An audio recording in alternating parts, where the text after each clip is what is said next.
You mentioned your progress on COVID-19. I'd like to ask you about some of the other issues facing your presidency.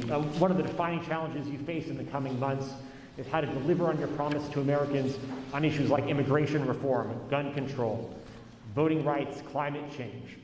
All of those right now are facing stiff, united opposition from Republicans on Capitol Hill. How far are you willing to go to achieve those promises that you made to the American people?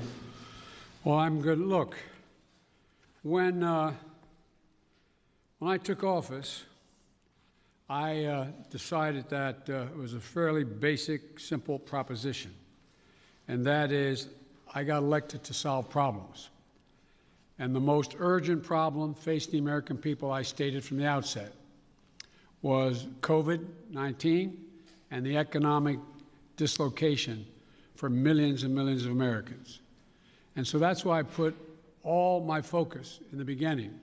There are a lot of problems, but all my focus on dealing with those particular problems.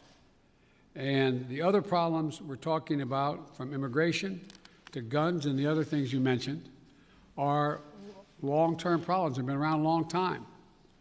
And what we're going to be able to do, God willing, is now begin one at a time to focus on those as well.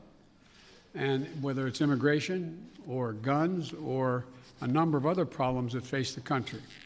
But the fundamental problem is getting people some peace of mind so they can go to bed at night and not stare at the ceiling wondering whether they lost their health insurance, whether they're going to lose a family member, whether they're going to be in a position where they're going to lose their home because they can't pay their mortgage, or the millions of people are going to get thrown out of their homes because of the inability to pay their rent. So we're going to move on these one at a time, try to do as many simultaneously as we can, but that's the reason why I focused as I have.